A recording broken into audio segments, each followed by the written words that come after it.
ஓம் சர்வரூபம் மகாதேகம் நாகராஜம் மகாபிரபும் பஞ்சசிரசி மகாகோரம் நாகதேவம் நமாம்யகம். Aadhiran YouTube channel வாயிலாக இணைந்திருக்கக்கூடிய அத்தனை நல்லுள்ளங்களுக்கும் இந்நேர வணக்கங்களை தெரிவித்துக் கொண்டு இந்த பதிவு சிறப்பான ஒரு பதிவு. ராகு கேது பெயர்ச்சி சம்பந்தமான பதிவு. 2025 4ஆம் மாதம் 27ஆம் திகதி ஞாயிற்றுக்கிழமை ராகு கேது பெயர்ச்சி. நாம் அனைவரும் அறிந்த ஒரு விஷயம், ராகு கேதுக்கள் நிழல் கிரகங்கள், பாம்பு கிரகங்கள் என்ற விஷயம். இந்த ராகுவும் கேதுவும் எப்போதும் ஒரே அளவில் சுற்றக்கூடியவர்கள் நேர் எதிராக. ராகு எங்கே இருக்கிறாரோ அவருக்கு நேர் எதிராக கேது பகவான் இருப்பார். அவர்களுடைய சஞ்சாரமும் அதற்கு ஏற்றாற் போலேயே இருக்கும். இது ராகு கேதுக்களினுடைய யதார்த்தமான இயல்பான சஞ்சார கதி. அந்த அடிப்படையிலே 1.5 வருடங்களுக்கு ஒரு முறை இந்த ராகு கேது பெயர்ச்சிகள் ஏற்படுகின்றது. நம்முடைய இலங்கை ரகுநாதையர் வாக்கிய பஞ்சாங்கத்தின் அடிப்படையிலே ராகு கேதுகளின் பெயர்ச்சியானது 2025 4ஆம் மாதம் 27ஆம் திகதி ஞாயிற்றுக்கிழமை நிகழ்கிறது.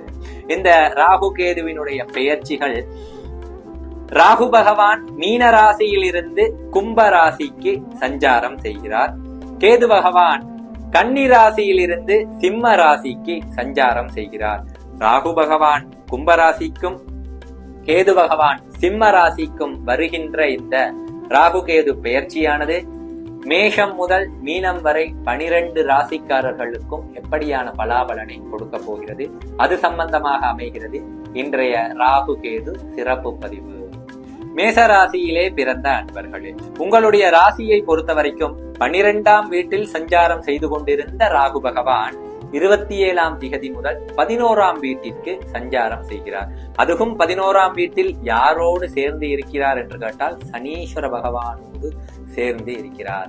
ராகு இயல்பாகவே சில கெடுபலன்களை கொடுக்கக்கூடிய அமைப்பில் இருக்கும் போது சனீஸ்வர பகவானோடு சேர்ந்து 11ஆம் வீட்டிலே ராகு பகவான் சஞ்சாரம் செய்யும் போது உங்களுடைய லாபஸ்தானம், அபிலாசைகள் ஸ்தானம் என்று சொல்லப்படக்கூடிய 11ஆம் வீட்டிலே ராகு பகவானுடைய சஞ்சாரம் லாப மேன்மைகளை தடுக்கக்கூடிய அமைப்பிலேயே இருக்கிறது. உங்களுடைய லாப மேன்மைகளிலே முன்னேற்றங்களும் லாப மேன்மைகளிலே நல்ல ஆதாயமும் எதிர்பார்க்க வேண்டும் என்றால் கட்டாயமாக ராகு பகவானுக்குரிய வழிபாடுகளை தொடர்ச்சியாக அதிகமாக செய்வது சிறப்பு. 5ஆம் வீட்டில் சஞ்சாரம் செய்யக்கூடிய கேது பகவான் குழந்தைகள் விஷயத்திலே சில விரக்தி நிலைகளை கொடுக்கக்கூடிய வாய்ப்பு இருக்கக்கூடியது.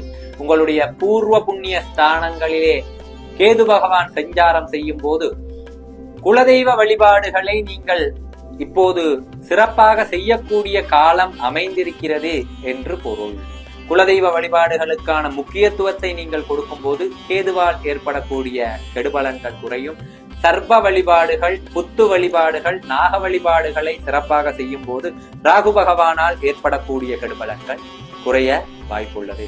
தொடர்ச்சியாக ராகு பகவான் வழிபாடுகளையும் கேது பகவான் வழிபாடுகளையும் தொடர்ச்சியாக செய்வது நன்மைகளை தரும். 5ஆம் வீட்டில் சஞ்சாரம் செய்யக்கூடிய கேதுவும் நல்ல பலன்களை கொடுக்கக்கூடிய அமைப்பு இல்லை மேசராசிக்கு. ரிஷபராசியிலே பிறந்த அன்பர்களே, இப்போது ஆரம்பமாகி இருக்கக்கூடிய இந்த ராகு கேது சஞ்சாரமானது இன்னும் 1.5 ஆண்டுகளுக்கு உங்களுக்கு இந்த சஞ்சாரம் நீடிக்கிறது. 10ஆம் வீட்டிலே ராகு பகவானும் 4ஆம் வீட்டிலே கேது பகவானும் சஞ்சாரம் செய்கிறார்கள். 10ல் இருக்கக்கூடிய ராகு தொழில் ரீதியான விஷயங்களிலே உங்களுக்கு சில வகையிலே இடையூறுகளை கொடுத்தாலும் தொழில் மேம்பாட்டிற்கு உதவக்கூடியவராகவே ராகு பகவான் 10ஆம் வீட்டில் சஞ்சாரம் செய்கிறார். கும்பராசியிலே சஞ்சாரம் செய்திருக்கக்கூடிய ராகு பகவான் ரிஷபராசியை பொறுத்த வரைக்கும் தொழில் மேம்பாட்டிற்கு நிச்சயம் ஒத்துழைப்பு செய்வார் என்பது யதார்த்த விதி. 4ஆம் வீட்டிலே சஞ்சாரம் செய்திருக்கக்கூடிய கேது பகவானும் உங்களுக்கு சில ஆடம்பர வாழ்க்கை ரீதியான விஷயங்களிலே தடைகளையும் விரக்திகளையும் கொடுத்தாலும் பெரிய பாதகத்தை செய்ய மாட்டார் என்பதே யதார்த்தம்.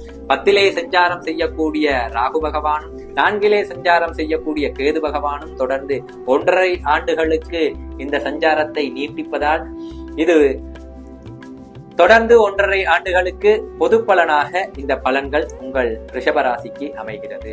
தொடர்ந்து காளி தேவியின் வழிபாடும் விநாயகர் வழிபாடும் நன்மைகளை செய்யக்கூடியவைகளாக அமைகிறது. மிதுன ராசியிலே பிறந்த அன்பர்களே, மிதுன ராசியை பொறுத்த வரைக்கும் 9ஆம் வீட்டிற்கு சஞ்சாரம் செய்திருக்கிறார் ராகு பகவான். 9ஆம் வீட்டிலே சனீஸ்வர பகவானோடு ராகு பகவானின் சஞ்சாரம். இந்த சனி ராகு சேர்க்கை 9ஆம் வீட்டில் தந்தை வழி உறவுகளோடு சில பிணக்கங்களை கொடுத்தாலும் பெருமளவு பாதகங்களை ராகு உங்களுக்கு செய்ய மாட்டார் என்பதே யதார்த்தமான விதி. 9ஆம் வீட்டில் இருக்கும் போது பாக்கியங்களில் சில தடைகளை கொடுத்தாலும் சில பின்னடைவுகளை கொடுத்தாலும் சனி ராகு சேர்க்கை என்பது உங்களுக்கு பெரும் பாதகத்தை கொடுக்கக்கூடிய அமைப்பில் இல்லை.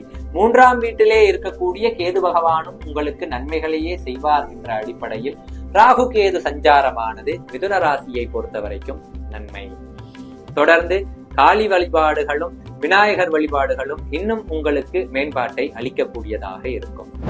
கடகராசியிலே பிறந்திருக்கக்கூடிய அன்பர்களே, 8ஆம் வீட்டிற்கு சஞ்சாரம் செய்திருக்கக்கூடிய ராகுவும் 2ஆம் வீட்டிற்கு சஞ்சாரம் செய்திருக்கக்கூடிய கேதுவும் நிச்சயமாக உங்களுக்கு நற்பலன்களை கொடுக்கக்கூடிய அமைப்பில் இல்லை.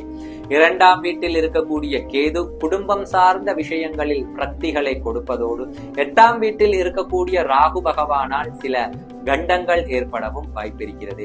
8இல் சஞ்சாரம் செய்யக்கூடிய சனீஸ்வர பகவானோடு ராகு சேர்க்கை இன்னும் பாதகமான பலன்களை கூட்டி கொடுக்கக்கூடிய அமைப்பு. தொடர்ச்சியாக நாராயணர் வழிபாடு காளி வழிபாடு செய்வது பாதகங்களை குறைக்கக்கூடிய அமைப்பில் இருக்கும். நீங்கள் சர்ப்ப வழிபாடுகளுக்கு முக்கியத்துவம் கொடுப்பதே நல்லது.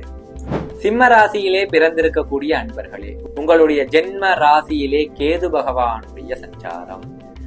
நிச்சயமாக இது சிம்ம ராசியிலே பிறந்தவர்களுக்கு நற்பலனை கொடுக்கக்கூடிய அமைப்பு கிடையாது. கேது பகவான் சிம்ம ராசிக்கு கெடுபலன்களை அதீதமாக செய்யக்கூடிய கிரகமாக இருப்பதினாலே, ஜோதிட சாஸ்திரங்கள் வெளிப்படுத்துவதனாலே சிம்ம ராசிக்காரர்கள் எச்சரிக்கையாக இருக்க வேண்டிய தருணம். 7ஆம் வீட்டில் சனீஸ்வர பகவானோடு ராகு சஞ்சாரம் என்பது இன்னும் கெடுபலன்களை கூடுதலாக கொடுக்கக்கூடிய காலமாக அமைகிறது. உங்களுடைய வாழ்க்கை துணை விஷயத்திலே பிரச்சனைகளை கொடுக்கக்கூடிய அமைப்பு ராகுவினுடைய சஞ்சாரம். தொடர்ச்சியாக விநாயகர் வழிபாடுகளும் கோமாதா வழிபாடுகளும் உங்களுக்கு நன்மைகளை செய்யக்கூடிய அமைப்பிலே இருக்கும். இந்த வழிபாடுகளை எவ்வளவு அதிகமாக செய்கிறீர்களோ அவ்வளவுக்கு கெடுபலன்களை குறைக்க முடியும். கன்னிராசியிலே பிறந்திருக்கக்கூடிய அன்பர்களே, இத்தனை காலம் உங்களுடைய ராசியிலே சஞ்சாரம் செய்து கொண்டிருந்த கேது பகவான் விலகி 12ஆம் வீட்டில் சஞ்சாரம். இத்தனை காலம் கேதுவினுடைய சஞ்சாரம் கூட உங்களுடைய ராசிக்கு எந்த விதத்திலுமே பாதகங்களை பெருமளவிலே செய்யவில்லை என்பது யதார்த்தமான உண்மையாக இருந்தாலும் 12ஆம் வீட்டிற்கு கேது போவது நன்மைகளை செய்யக்கூடிய காலமாகவே அமைகிறது. இப்போது உங்களுடைய ராசிக்கு 6ஆம் வீட்டில் சஞ்சாரம் செய்யக்கூடிய ராகு பகவானும் இன்னும் நல்ல ஸ்தானத்தையே உங்கள் ராசிக்கு வழங்குகிறார். பயப்பட வேண்டிய அவசியமில்லை, இருந்தாலும் வழிபாடுகள் முக்கியம். துலா ராசியிலே பிறந்த அன்பர்களே, ராகு கேது சஞ்சாரமானது உங்களுடைய ராசியை பொறுத்த வரைக்கும் 11ஆம் வீட்டில் கேது பகவானும் 5ஆம் வீட்டில் ராகு பகவானும் சஞ்சாரம் செய்வது என்பது பெருமளவில் பாதகம் கிடையாது என்றே எடுத்துக்கொள்ளலாம். 5ஆம் வீட்டிலே சனீஸ்வர பகவானோடு ராகு சேர்க்கை என்பது சிறிது குலதெய்வ அருள் உங்களுக்கு கிடைப்பதிலே தடைகள் தாமதங்களை கொடுத்தாலும் நீங்கள் தொடர்ச்சியாக துர்கா பூஜை ராகு கால துர்கா பூஜைகளை மேற்கொள்வது இன்னும் அதீத ஆற்றலை ஏற்படுத்தி தரக்கூடியதாகவே அமைகிறது. ராகு கால துர்கா வழிபாடுகளுக்கு முக்கியத்துவம் கொடுப்பது துலா ராசிக்காரர்களுக்கு அவசியமானது. விருச்சிக ராசியிலே பிறந்திருக்கக்கூடிய அன்பர்களே, 4ஆம் வீட்டிலே சஞ்சாரம் என்பது ராகு பகவானுடைய 4ஆம் வீட்டு சஞ்சாரம் என்பது நற்பலன்களை கொடுக்கக்கூடிய அமைப்பு கிடையாது. 4ஆம் வீட்டிலே சனீஸ்வர பகவான் இருக்கும்போது அர்த்தாஷ்டம சனி எனும் பாதிப்பிலே இருந்த உங்களுக்கு கூடுதலாக ராகுவினுடைய பெயர்ச்சியுமே கெடுபலனை கூட்டி கொடுக்கக்கூடிய அமைப்பிலேயே இருக்கிறது. ஆகையினாலே இந்த ராகு கேது பெயர்ச்சியானது விருச்சிக ராசிக்காரர்களை பொறுத்த வரைக்கும் மேன்மையான பலனை கொடுக்கவில்லை. தொடர்ச்சியாக உளுந்து தானங்களை செய்து வருவது உங்களுக்கு நற்பலன்களை கொடுக்கும். தனுசு ராசியிலே பிறந்திருக்கக்கூடிய அன்பர்களுக்கு இந்த 2025 ராகுகேது பெயர்ச்சியானது பெருமளவிலே நன்மை செய்யக்கூடியதாக இல்லை. 3ஆம் வீட்டில் சஞ்சாரம் செய்யக்கூடிய ராகுவால் உங்களுக்கு பெருமளவிலே கெடுபலன்கள் இல்லாத போதிலும் 9ஆம் இடத்திலே சஞ்சாரம் செய்யக்கூடிய கேது பகவானால் தந்தை வழி உறவுகளோடு பிணக்கங்கள் ஏற்படுவது, பூர்வ புண்ணியங்கள் தடைபடுவது போன்ற விஷயங்கள் ஏற்பட வாய்ப்புள்ளது. ஆகையினாலே நீங்கள் விநாயகர் வழிபாட்டுக்கு முக்கியத்துவம் கொடுத்து தொடர்ந்து விநாயகர் வழிபாடுகளை சிறப்பாக செய்வதும், விநாயகப் பெருமானுக்கு அருகம்புல் மாலைகளை சாற்றி வழிபடுவதும் இந்த கேது பகவானால் ஏற்படக்கூடிய தடைகளில் இருந்து உங்களை பாதுகாக்கக்கூடியதாக அமையும். இருப்பினும் ராகு வழிபாடுகளையும் நீங்கள் செய்தால் இன்னும் ராகு பகவானின் சஞ்சாரத்தால் ஏற்படக்கூடிய கெடுபலனை குறைத்துக் கொள்ள முடியும். மகர ராசியிலே பிறந்த அன்பர்களே, 2ஆம் வீட்டிலே சனி பகவானோடு சேர்த்து ராகு பகவானுடைய சஞ்சாரம். இந்த 2025 4ஆம் மாதம் 27ஆம் தேதி முதல் உங்களுடைய 2ஆம் வீட்டிற்கு ராகு பகவான் சஞ்சாரம். 2இல் ராகு என்பது நல்ல பலனை கொடுக்கக்கூடிய அமைப்பு இல்லை. ராகு பகவான் உங்கள் ராசி அதிபதிக்கு நட்பு கிரகம் என்ற அடிப்படையில் பெருமளவு கெடுபலன்களை செய்ய மாட்டார் என்றாலும் எச்சரிக்கையாக இருப்பது நல்லது. 8ஆம் வீட்டிலே சஞ்சாரம் செய்யக்கூடிய கேது பகவானால் சில கண்டங்கள் ஏற்படுவதற்கான வாய்ப்புகள் உள்ளது. கேது பகவான் வழிபாடுகளே உங்களுக்கு பிரதானமான வழிபாடாக கருதப்படுகிறது. கேது பகவான் வழிபாடுகளை தொடர்ச்சியாக செய்து பிரம்மதேவர் வழிபாடுகளையும் செய்வது நன்மைகளை அதீதமாக செய்யக்கூடியதாக மகர ராசிக்காரர்களுக்கு அமைகிறது.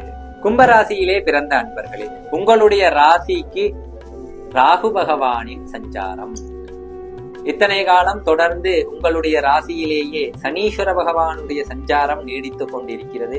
அத்தோடு சேர்த்து ராகு பகவானும் இப்போது பெயர்ச்சியாகி உங்களுடைய ராசிக்கு வருகிறார். ஆகையினாலே ராசியிலே சனி ராகு இணைவு, இந்த சனி ராகு இணைவு உங்களுடைய ராசிக்கு நன்மைகளை கொடுக்கக்கூடிய அமைப்பில் இல்லை.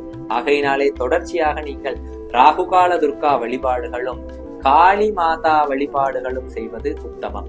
7இல் சஞ்சாரம் செய்யக்கூடிய கேது உங்களுடைய குடும்ப வாழ்க்கையிலே சில சிக்கல்களை கொடுக்க கூடிய வாய்ப்புகள் அதிகம். ஆகையினாலே விநாயகர் வழிபாடு செய்வதன் மூலம் குடும்ப வாழ்க்கையில் ஏற்படக்கூடிய பிணக்கங்களை தவிர்க்க முடியும். மீனராசியிலே பிறந்திருக்கக்கூடிய அன்பர்களே, இந்த 2025 ஏப்ரல் மாதத்திலே நிகழ்ந்திருக்கக்கூடிய ராகு கேது பெயர்ச்சியை பெரும்பாலும் எதிர்பார்த்து காத்திருந்தவர்கள் மீனராசிக்காரர்கள்.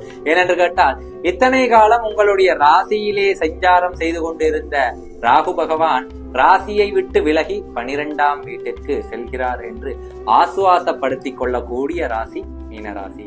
ராசியிலே இருந்து கொடுக்கக்கூடிய கெடுபலன்கள் யாவும் 12ஆம் வீட்டு சஞ்சாரத்தோடு ராகு பகவான் முடித்துக் கொள்கிறார். அத்தோடு 7ஆம் வீட்டிலே இருந்து கெடுபலன்கள் செய்து கொண்டிருந்த கேது பகவானும் விலகி 6ஆம் வீட்டிற்கு செல்வது உங்களுக்கு நட்பலன்களையே கொடுக்கக்கூடிய அமைப்பு. ஆகையினாலே 6ஆம் வீட்டிலே இருக்கக்கூடிய கேது பகவானும் 12ஆம் வீட்டிலே இருக்கக்கூடிய ராகு பகவானும் உங்களுக்கு இவ்வளவு காலம் கொடுத்த கெடுபலனில் இருந்து உங்களை விடுவிக்கிறார்கள் என்பதே உங்களுக்கான பெரும் ஆசுவாசம்.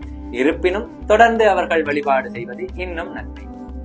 வேல் பிராண்ட் எனும் பேரிலே நம்முடைய பூஜை வழிபாடுகளுக்காக தூய தரமான இயற்கையான கப் சாம்பிராணிகளையும், இயற்கையாக நாம் அந்த சாம்பிராணியினுடைய வாசத்தை உணரக்கூடிய வகையிலும் தெய்வீகத்தை உணரக்கூடிய வகையிலும் தரமாக இந்த கப் சாம்பிராணிகளையும், நம்முடைய கற்பூர ஜோதியினுடைய உண்மை தன்மையையும் கற்பூரத்தினுடைய சுகந்தத்தையும் அனுபவிக்கக்கூடிய வகையிலே கற்பூரங்களையும் தயாரித்து விநியோகித்துக் கொண்டிருக்கக்கூடிய ஆதிரன் நிறுவனத்தினருடைய ஒத்துழைப்போடு இத்தனை நேரம் ஆதிரன் யூடியூப் சேனல் மூலமாக 2025ஆம் ஆண்டிற்கான ராகு கேது பெயர்ச்சியினுடைய விசேட சிறப்பு பதிவின் மூலமாக இணைந்து கொண்ட நான் நெடுந்தீவு சிவஸ்ரீ பத்மநாத சனக்குமார சிவாச்சாரியா பத்மபங்கஜ ஜோதிட நிலையம். தொடர்ந்து இது போன்ற ஆன்மீகம் சம்பந்தமான ஜோதிடம் ஜாதகம் சம்பந்தமான மேலதிக விசேட அரிய தகவல்களை எல்லாம் அறிந்து கொள்வதற்கு ஆதிரன் யூடியூப் சேனலை சப்ஸ்கிரைப் செய்து வைத்துக் கொள்வதன் மூலமாகவும், ஆதிரன் சமூக வலைதளங்களை தொடர்ந்து ஃபாலோ செய்து வைத்துக் கொள்வதன் மூலமாகவும் உடனுக்குடன் இது போன்ற அரிய பதிவுகளை நீங்கள் பார்த்து அறிய முடியும். நீங்கள் மாத்திரம் பலனடையாமல் ஏனையோரும் பலனடைய இந்த பதிவுகளை பகிருங்கள். வேல்